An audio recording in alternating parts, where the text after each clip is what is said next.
මේ නිදිද පෙන්න තනි විත්කේ කාන්ටිපෝ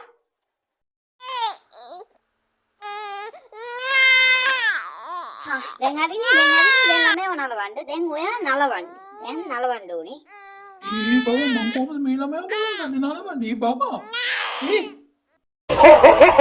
1 hour later.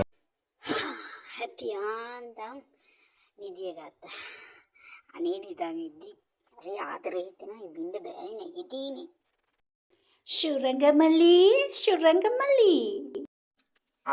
මේ සාරදා අක්කානේ එන්නක්කේ බබව බලන්ටමයි ආවා මේ වෙලේ කරදරද දන්නේ නිදිද දන්නෙත් නෑ අප්පා මොන කරදරයක්ද අක්කේ ළමයා බලන්නනේ ආවේ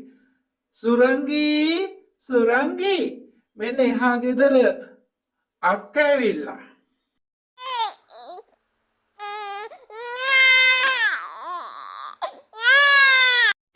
මගේ කන් බීරි වෙලා හින්දාද මෙච්චර හයියෙන් කෑ ගැහුවේ?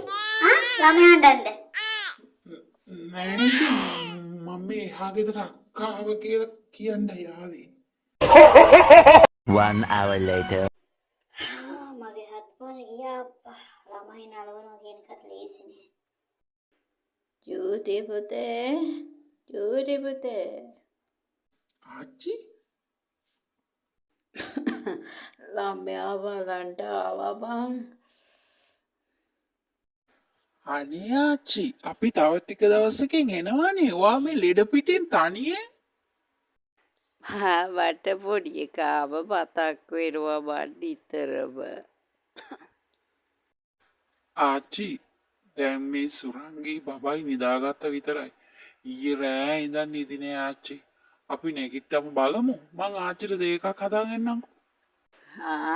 හරි පුතේ හදිසියක් නැහැනේ මං ඉන්නවනේ අද.